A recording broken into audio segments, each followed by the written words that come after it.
இந்த பதிவை பார்க்க போகிற அத்தனை அன்பர்களுக்கும் அடியார்களுக்கும் அடியேனுடைய பணிவான வணக்கங்களை தெரிவிச்சுக்கிறேன். அன்பினை பெறுவாயாகில் அதர்மங்கள் அனைத்தும் நீங்கி துன்பமும் தவிர்ந்து போகும், துயரம் இங்கு உண்டோ சொல்வாய்.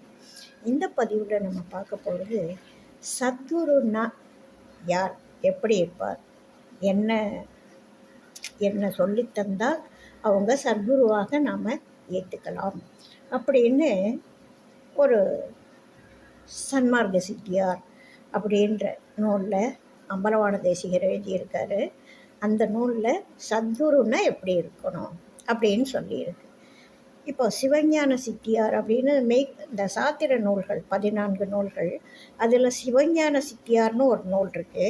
அது அருள்நந்தி சிவாச்சாரியார் எழுதினது.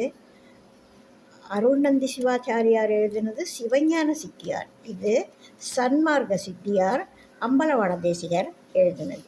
அதில் சத்குரு அப்படின்றவர் எப்படியெல்லாம் இருக்கணும், என்ன செய்கிறவங்க சத்குருவாக ஏற்றுக்கொள்ளணும்.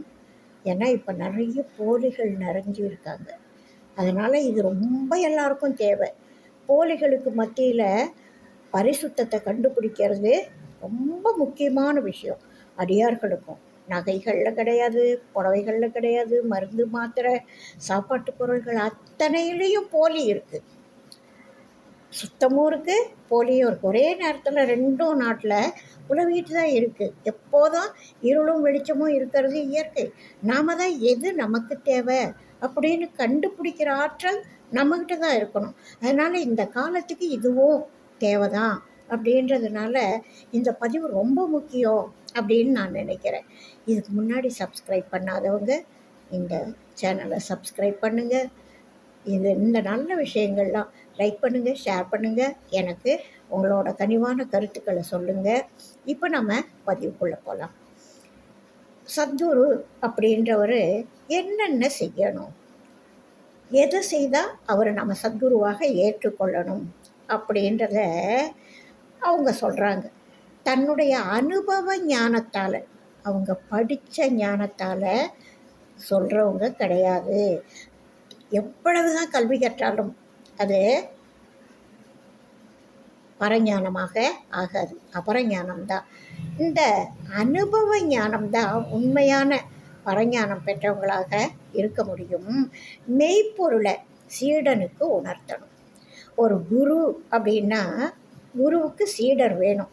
அந்த சீடருக்கு அவர் எதை உணர்த்தணும் அப்படின்னா அனுபவ ஞானம் கொண்டு மெய்ப்பொருள் எது அப்படின்னு சீடனுக்கு உணர்த்தணும். ஆணவ மலத்தால் ஏற்பட்ட அறியாமையை நீக்கணும். சிவத்தோட இரண்டரை கலத்தலாகிய வீடு பெற எப்படி பெறணும் அப்படின்றதுக்கு அதை பெரும் வண்ணம் திருவருளால் அன்றி வேறு ஒன்றாலும் நீங்காத ஆணவ கரையின் ஆதிக்கத்தை மாற்றணும். மாற்றி இறைவன் இயற்றும் அருள் கிரியைகளை ஆன்மாவின் கண் விளங்கத் தோன்றுமாறு ஒரு சீடனுக்கு சத்குருவானவர் உணர்த்தணும். அவர் எதை உணர்த்துறாரு, என்னென்ன உணர்த்துறாரு? அனுபவ ஞானம் கொண்டு எது மெய்ப்பொருள், எது பொய்யானது, எது மெய்ப்பொருள், எது அழியக்கூடியது, எது நிலைத்தது, இதை உணர்த்துறாரு. ஆணவ மலத்தால் ஏற்பட்ட அறியாமையை நீக்கிக்கிறது எப்படி அப்படின்னு சொல்கிறார். ஆணவம்னா என்ன, அந்த கூட்டணி என்னென்ன, ஆணவ மலத்தோட கூட்டணிகள் எது, மாயை எது, கண்மம் எது, அதையெல்லாம் சீடனுக்கு புரியும்படியாக விளக்கி சொல்லணும். அதனால் ஏற்பட்ட அறியாமையை நீக்கிக்கிற வழியை சொல்லணும். சிவத்தோட இரண்டரை கலத்தலாகிய வீடு பேர் பற்றி சொல்லணும்.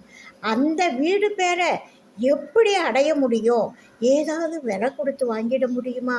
இறைவனுடைய திருவருளால் அன்றி வேறு ஒன்றாலும் நீங்காத அந்த ஆணவக்கரையை, ஆணவத்தோட ஆதிக்கத்தை எப்படி மாற்றிக்கிறது அப்படின்னு சத்குருவானவர் சீடனுக்கு சொல்லித்தரணும்.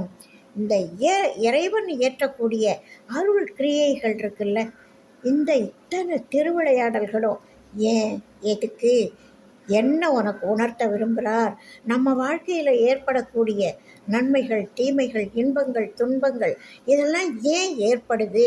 அதை எப்படி தாங்கிக்கணும், எப்படி பொறுத்துக்கணும், எப்படி நம்ம எடுத்துக்கணும், இரண்டையும் எப்படி இயல்பாக ஏற்றுக்கொள்ளணும், ஏன் ஏற்றுக்கொள்ளணும், ஏற்றுக்கொள்றதுனால என்ன பயன், இருவினை ஒப்போட உண்மையான நன்மை தீமை என்னென்ன, இதையெல்லாம் ஒரு சீடன் விளங்கி கொள்ளுமாறு, சும்மா சொல்கிறது இல்லை, சீடன் விளங்கி கொள்ளுமாறு யார் உணர்த்துறாரோ அவர் தாயா சர்க்குரு.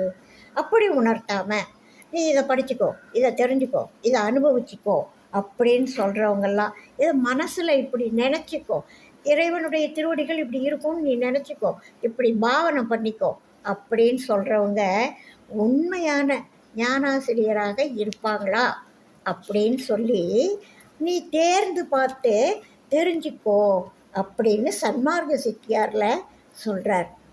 அந்த பாடலினுடைய முக்கிய நோக்கம் என்னன்னா, சர்க்குருன்னா யார், எப்படிப்பட்டவர், அதை அவர் மாணவனுக்கு, சீடனுக்கு எதை விளங்க வைக்கணும் அப்படின்றத சரியாக ஒரு சர்க்குருன்னா இப்படி அப்படின்னு உணர்த்தக்கூடிய ஒரு பாடல்.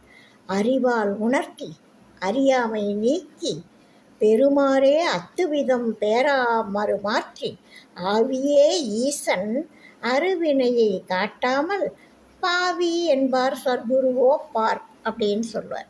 அதாவது இதுதான் இத்தனை நேரம் சொன்ன மாதிரி வினை அகற்றிக்கக்கூடிய வழி, அதை அறுக்கக்கூடிய வழி, அதை யார் அறுப்பாங்க, என்ன செய்தால் அறுபடும், அந்த இறைவனை பற்றக்கூடிய வழிகள் என்னென்ன, எதெல்லாத்தையும் சொல்லக்கூடியவர் தான் உண்மையான சர்க்குரு அப்படின்னு அம்பலவாட தேசிகர் சொல்கிறார். இப்போது ரெட்டியப்பட்டி சுவாமிகள் ஒரு சத்குரு, ஒரு உண்மையான சர்க்குரு. இப்போ இவர் சொன்ன அத்தனை இலக்கணங்களுக்கும் மிக மிக பொருத்தமான ஒரு சர்க்குரு. அவருக்கு பைசா பண்ண தெரியாது, மடம் வச்சில்ல, அவர்கிட்ட சொத்து சுகம் இல்லை, ஒரே ஒரு செல்லா காசு கூட அவருக்குன்னு சொந்தமாக எதுவுமே இல்லை. எதுவுமே இல்லாமல் காசு பணத்தில் அடியார்கள் வீட்டுக்கு போனால் கூட அவர் கை நீட்டி காசை வாங்க மாட்டார், யார்கிட்ட இருந்தும் எந்த உதவியும் வாங்க மாட்டார். மிக எளிமையான பாசிப்பயிறு கொண்ட ஒரு கஞ்சி தான், எளிமையான உணவு தான் சாப்பிடுவார். எங்கேயானும் தூரமாக போகணுன்னா ரயிலுக்கு டிக்கெட் வாங்கி கொடுத்தா ஏற்றுக்குவார். மற்ற எந்த பொருட்களையும் பரிசாகவோ வேறு எந்த தேவை காரணமாகவோ மற்றவங்க கிட்ட இருந்து அவர் எதிர்பார்த்ததே கிடையாது. ஒரு ரூபாய் கூட. நடந்தே போவார், கிட்டக்க போனோன்னா நடந்தே போவார். தூர பயணங்களுக்கு வண்டியோ ரயிலுக்கு எடுத்து கொடுத்த டிக்கெட்டையோ அன்பர்களுடைய மனம் கோணக்கூடாதே அப்படின்றதுக்காகவும் காலம் கருதியும் அதை மட்டும்தான் ஏற்றிட்டார். வேறு எதுவுமே செய்ய மாட்டார். அது ஒரு அன்பர் வீட்டிலேருந்து இன்னொரு அடியார் வீட்டுக்கு போகணுன்னா மூட்டையை பிரிக்க சொல்லுவாராம். அவர் வச்சுருக்கிறது ஒரே ஒரு செட்டு மாற்று துணி, அதை கையில் துணி மூட்டையில் கட்டி வச்சுருப்பாராம். அதை புறப்படுறதுக்கு முன்னாடி பிரிங்கன்னு சொல்லுவாராம். அந்த மூட்டையை பிரித்து பார்த்துட்டு அதில் ஒன்றும் இல்லைன்னா தான் அந்த மாற்று துணியை எடுத்துக்குவாராம்.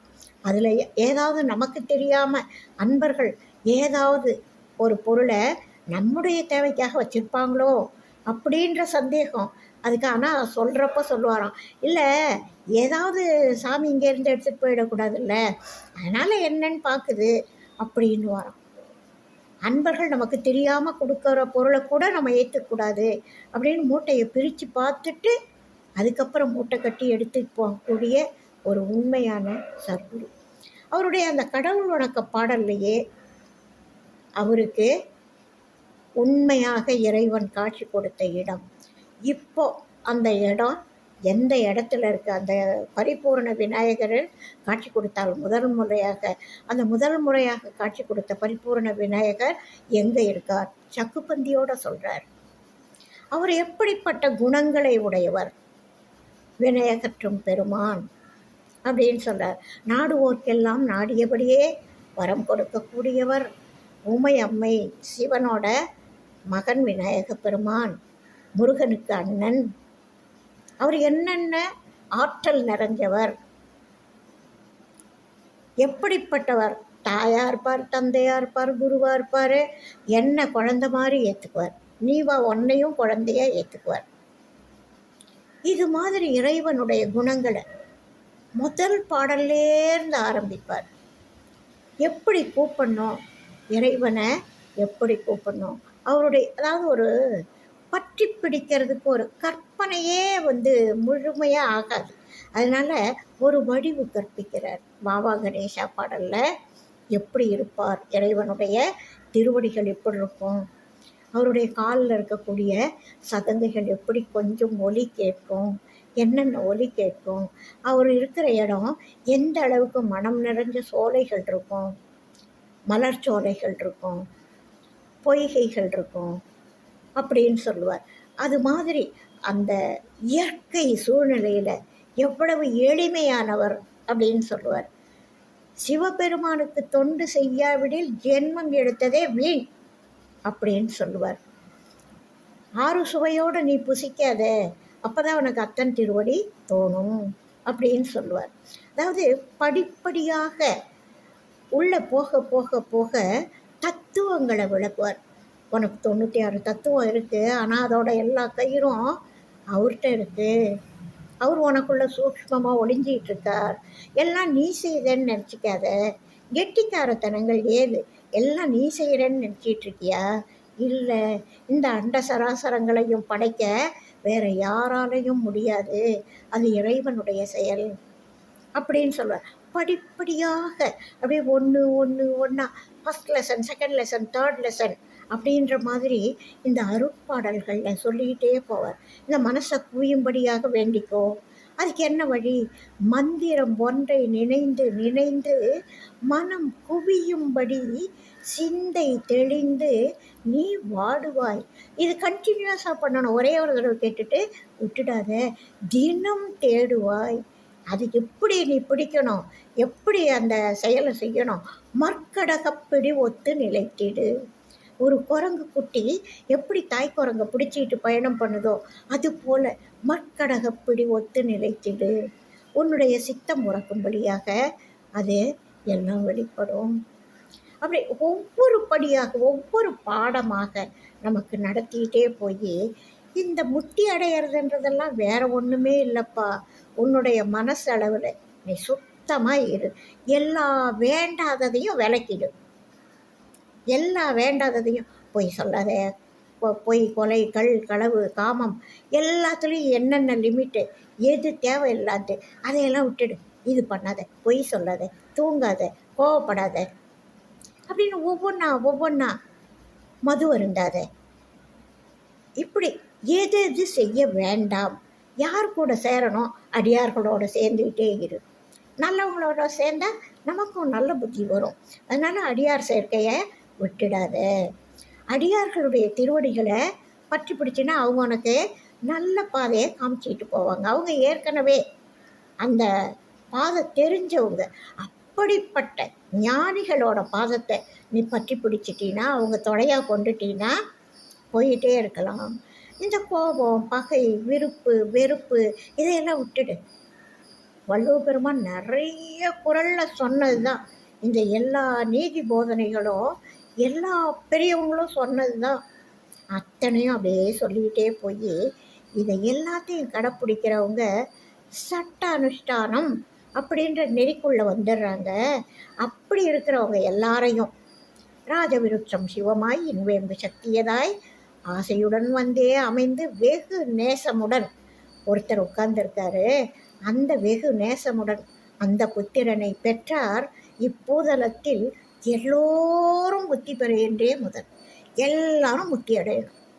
யாரெல்லாம் இறைவனுடைய திருவடிகளை பற்றி பிடிக்கிறாங்களோ அத்தனை பேரும் முக்தி அடையணும், அதுக்கு ஒரு வழி சொல் அப்படின்னு சொல்லி தான் ஆரம்பத்திலேயே கேட்குறார்.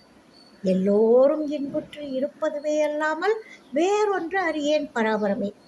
அந்த மாதிரி உண்மையான சத்குருவான ரெட்டியப்பட்டி சுவாமிகளோட அருட்பாடல்கள் ஒவ்வொரு படியாக, ஒவ்வொரு பாடமாக, குழந்தைக்கு அப்பா அம்மா சொல்லித்தர்ற மாதிரி, குரு ஆசான் மாணவர்களுக்கு சொல்லித்தர்ற மாதிரி மிக மென்மையாக, மிக ஆழமான உபதேசங்களை சொல்லக்கூடிய இந்த அருட்பாடல்கள், அதை சொன்ன இந்த ரெட்டியப்பட்டி சுவாமிகள் மிக மிக மிக மதிக்கப்பட வேண்டிய ஒரு சர்க்குரு.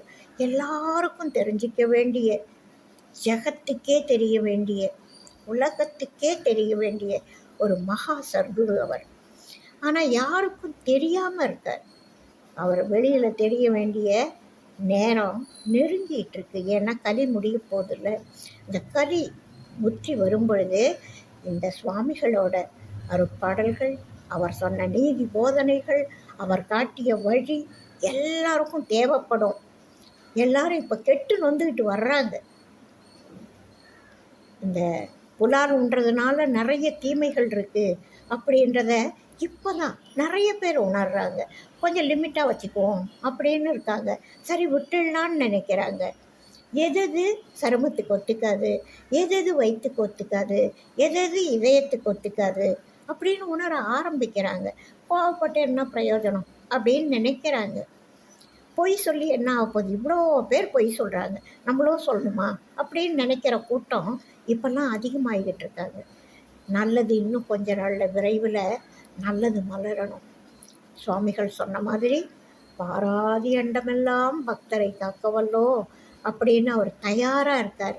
அவரை நோக்கி, அவரை நாடி எல்லாரும் வரணும். இவர் சொன்னதை எல்லாரும் கேட்கணும், எல்லாரும் தெரிஞ்சுக்கணும், கொஞ்சமானும் அனுபவிக்கணும், உருகணும். அது எப்படியெல்லாம் உருகணும் அப்படின்ற கருத்தையும் பல பாடல்களில் சொல்லியிருக்கார். ஏழைப்படும் துயரம் பாராய் அப்படின்னு ஒரு பாடல் இருக்கும். அதில் நாம் என்னெல்லாம் குற்றம் செய்வோமோ அத்தனையும் சொல்லி, அது மாதிரி இதனால் நான் கஷ்டப்படுறேனோ, அதனால் நான் கஷ்டப்படுறேனோ, பெரியோர் செய் நன்றி மறந்தேனோ, பொல்லா பிழைகளை செய்ய துணிந்தேனோ அப்படின்னு எப்படியெல்லாம் நம்ம சொல்லி உருகணும் அப்படின்றார். ஏது உண்மையான முக்தி அப்படின்னு வரையறுத்து சொல்கிறார். எந்த தவமும் பண்ண வேணாம், நீ காட்டுக்கு போக வேணாம், இதை பண்ணணும் அதை பண்ணணும்லாம் எந்த ஒரு அவசியமும் கிடையாது. வீட்டில் இருந்துக்கிட்டே நல்லவனாக இரு, பரிசுத்தனாக இரு, விருப்பு வெறுப்பற்று இரு, இன்ப துன்பத்துக்காக பயப்படாத, இன்பத்தை இன்பம்னு துள்ளாத, துன்பத்தை துன்பம்னு நினச்சி தோழாத. எல்லாமே இறைவன் கொடுக்கறது, எதுவுமே உன் செயல் கிடையாது அப்படின்னு பக்குவமாக சொல்லிட்டு வந்து, அப்பா இதான்ப்பா முக்தி, வேறு ஒன்றுமே இல்லை, இதுதான் தவம் வேறு செப்பவில்லை, இதுதான் முத்தி நெறி, இப்படி தான் முன்னாடியெல்லாம் எல்லாரும் அடைஞ்சிருக்காங்க. அதை பார்த்து அதே மாதிரி நீயும் இந்த வழியில் வா அப்படின்னு சொல்லி எல்லாரும் முக்தி அடையணும் அப்படின்ற மார்க்கத்தை ஒரு சர்க்குரு கூறிய அத்தனை இலக்கணங்களையும் அருட்பாடலில் சொல்லியிருக்கார். ஒவ்வொரு பாடலில் ஒவ்வொரு கருத்தை சொல்லிட்டு போவார். சில பாடல்களில் பல கருத்தை விளக்குவார். அப்படிப்பட்ட சத்குரு அமையறதுக்கு எல்லாரும் கொடுத்து வைக்கணும். வாழ்க வளமுடன். இந்த சர்க்குரு பெருமையை போற்றணும், அவருடைய திருவடிகளை போற்றணும், அவருடைய பாடல் கருத்துக்கள் உள்ள ஆழமாக இறங்க இறங்க இறங்க ஒரு நல்ல மன மாற்றம் ஏற்படும். வந்ததை ஒப்புக்கொள்வாய் அப்படின்னு ஒரு வரி இருக்கும். அது மாதிரி அந்த பராபர கண்ணியில் சொல்லுவார் பாருங்க, அப்பப்பா அவ்வளவு தத்துவங்கள், கும்மியில் அவ்வளவு தத்துவங்கள், வண்ண விருட்டங்கள்ல அவ்வளவு தத்துவங்கள். அந்த தத்துவங்களை எளிமைப்படுத்தி, அதாவது வேதங்களில் சொல்லப்பட்ட கருத்துக்கள், ஆகமங்களில் சொல்லப்பட்ட கருத்துக்கள், இந்த சாத்திர நூல்களில் சொல்லப்பட்ட கருத்துக்கள் நமக்கு புரியலாம், புரியாமல் இருக்கலாம். அப்படின்றதுனால மிக மிக எளிமைப்படுத்தி, இதை ஏற்றுக்கோ, இதை புரிஞ்சுக்கோ, இதை அப்ளை பண்ணிக்கோ, வாழ்க்கையில் கடைப்பிடி, இதை விட்டுடு அப்படின்னு மிக எளிமைப்படுத்தி கொண்டு வந்திருக்கிற இந்த அருட்சட்ட நெறியும் அருட்பாடல்களும் மிக மிக மிக உன்னதமானவை அப்படின்னு சொல்லிட்டு, இதை கேட்குறவங்க ரொம்பவும் அருட்பாடல்களையும் ரசிக்கணும். அருட்பாடல்கள் இதே சேனலில் அருட்பாடல்கள் ரெட்டியப்பட்டி சுவாமிகள் அருட்பாடல்கள் அப்படின்ற தலைப்பில் ஆரம்பத்திலேருந்து முதல்ல பாடல்கள் தான் போட்டோம். அந்த பாடல்களை எல்லாம் கேட்டு பாருங்கள். அந்த பாடல் ஒவ்வொன்றும் சொல்லக்கூடிய கருத்துக்கள் அவ்வளவு உன்னதமானவை. எல்லாத்தையும் கேட்டு ரசித்து உண்மையை புரிஞ்சுக்கணும், மெய்ப்பொருளை புரிஞ்சுக்கணும். மெய்யான சத்குருவை நீங்கள் நாடி வரணும், எல்லாரும் நாடி வரணும். நானும் நீங்களும் ஒரே பாதையில் பயணிக்கணும் அப்படின்ற ஆசையோட, விண்ணப்பத்தோட உங்கள் திருவடிகள் பணியற. வாழ்க வளமுடன். வாழிய நாடும் மெய்மை, வாழ்க நல்லறங்கள் எல்லாம், வாழிய பெரியோர் நாமம் வாழியே வாழி வாழி. அடுத்த பதிவில் அடுத்த ஒரு கருத்தோடு சந்திப்போம். வாழ்க வளமுடன்.